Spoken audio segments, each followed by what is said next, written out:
नमस्कार दोस्तों, स्वागत है आपका हमारे चैनल पर। आज हम बात करने वाले हैं कलर्स टीवी के इस सुपरहिट सीरियल के आने वाले सबसे बड़े, सबसे इमोशनल और दिल को छू लेने वाले ट्विस्ट की। आने वाले एपिसोड में रिश्तों की ऐसी परीक्षा होने वाली है, जहां एक बेटी अपने ही परिवार के सामने अपनी बेगुनाही साबित करने के लिए आंसू बहाती नजर आएगी। वहीं एक माँ अपनी बेटी पर विश्वास करने और समाज की बातों के बीच बुरी तरह टूटती दिखाई देगी। कहानी में होने वाला ये नया मोड़ दर्शकों को पूरी तरह भावुक कर देगा। इसलिए वीडियो को आखिर तक जरूर देखिए, क्योंकि अंत में जो सच सामने आएगा वह हर किसी को हैरान कर देगा। एपिसोड की शुरुआत एक बेहद भावुक सीन से होती है। बेटी रोते हुए अपनी माँ मंजू जी के सामने हाथ जोड़ लेती है। उसकी आंखों से लगातार आंसू बह रहे होते हैं और कांपती हुई आवाज में वह कहती है, प्लीज माँ, सिर्फ एक बार अपनी बेटी पर भरोसा कर लो। प्लीज एक बार मुझ पर विश्वास कर लो। मैं गलत नहीं हूं।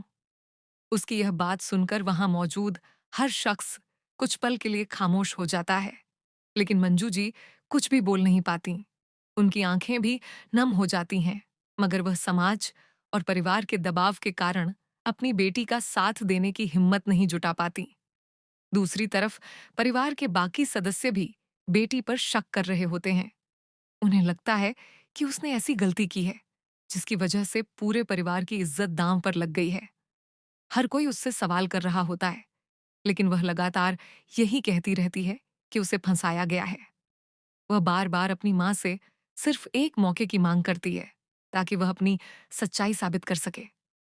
इसी बीच माहौल और ज्यादा भावुक हो जाता है जब मंजू जी खुद रमन जी के सामने हाथ जोड़कर कहती हैं, रमन जी, मेरी बेटी से जो भी गलती हुई है उसके लिए मैं आपसे हाथ जोड़कर माफी मांगती हूँ। ये सुनकर बेटी पूरी तरह टूट जाती है। उसे सबसे ज्यादा दर्द इस बात का होता है कि उसकी अपनी माँ भी उस पर भरोसा नहीं कर रही। वह रोते हुए कहती है कि अगर आज माँ ने उसका साथ छोड़ दिया तो उसके पास जीने की कोई वजह नहीं बचेगी। लेकिन कहानी में सबसे बड़ा ट्विस्ट अभी बाकी है। उसी समय एक ऐसा शख्स वहां पहुंचने वाला है जिसके हाथ में ऐसा सबूत होगा जो पूरे मामले की सच्चाई बदल देगा। यह सबूत साबित करेगा कि जिस लड़की को अब तक दोषी समझा जा रहा था वह बिल्कुल निर्दोष है। असली साजिश किसी और ने रची थी और उसी ने चालाकी से सारे सबूत बेटी के खिलाफ खड़े कर दिए। जैसे ही यह सच सामने आएगा, पूरे परिवार के पैरों तले जमीन खिसक जाएगी। मंजू जी को एहसास होगा कि उन्होंने बिना सच्चाई जाने अपनी ही बेटी पर शक किया। वह फूट फूट कर रो पड़ेंगी और अपनी बेटी से माफी मांगेंगी। बेटी भी मां को गले लगाकर खूब रोएगी और यह सीन पूरे एपिसोड का सबसे भावुक पल बनने वाला है। लेकिन असली विलेन इतनी आसानी से हार मानने वाला नहीं है। वह सच छिपाने के लिए एक और नई चाल चलेगा।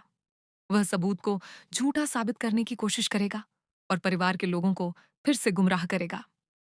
कुछ लोग उसकी बातों में आ भी जाएंगे, जिससे कहानी में नया सस्पेंस पैदा होगा। इसी बीच बेटी फैसला करेगी कि अब वह सिर्फ अपनी बेगुनाही साबित नहीं करेगी, बल्कि उस इंसान का असली चेहरा भी सबके सामने लाकर रहेगी जिसने उसकी जिंदगी बर्बाद करने की कोशिश की। अब वह पहले वाली कमजोर लड़की नहीं रहेगी। वह हर मुश्किल का सामना करेगी और एक एक करके सारे राज खोलना शुरू कर देगी। आने वाले एपिसोड में आपको कोर्ट जैसा माहौल भी देखने को मिल सकता है, जहां परिवार के सामने एक एक सबूत रखा जाएगा। हर राज खुलने के साथ लोगों के चेहरे का रंग उड़ता जाएगा। जिन्होंने बेटी को गलत समझा था उन्हें अपनी गलती का एहसास होगा। दूसरी तरफ रमन जी भी खुद को दोषी मानेंगे कि उन्होंने बिना सच्चाई जाने एक मासूम लड़की को दोषी ठहरा दिया। वह मंजू जी से कहेंगे कि कभी कभी हालात ऐसे होते हैं जहां आंखों से दिखाई देने वाली बात भी सच नहीं होती। इधर असली गुनहगार का डर बढ़ता जाएगा। उसे एहसास हो जाएगा कि अब उसका सच ज्यादा देर तक छिप नहीं पाएगा। इसलिए वह आखिरी बार बेटी को नुकसान पहुंचाने की कोशिश करेगा। लेकिन इस बार पूरा परिवार बेटी के साथ खड़ा नजर आएगा और उसकी हर चाल नाकाम हो जाएगी। अब सवाल यह है कि क्या मंजू जी अपनी बेटी का खोया हुआ विश्वास वापस जीत पाएंगी? क्या असली गुनहगार सबके सामने बेनकाब होगा? क्या बेटी को आखिरकार इंसाफ मिलेगा? और क्या परिवार फिर से पहले की तरह एक हो पाएगा? इन सभी सवालों के जवाब आपको आने वाले एपिसोड में देखने को मिलेंगे। अगर आपको यह अपडेट पसंद आई हो, तो वीडियो को लाइक करें, शेयर करें और हमारे चैनल को सब्सक्राइब करना बिल्कुल ना भूलें। ऐसी ही latest TV serial updates, upcoming twist और स्पॉइलर सबसे पहले पाने के लिए हमारे साथ जुड़े रहिए। धन्यवाद।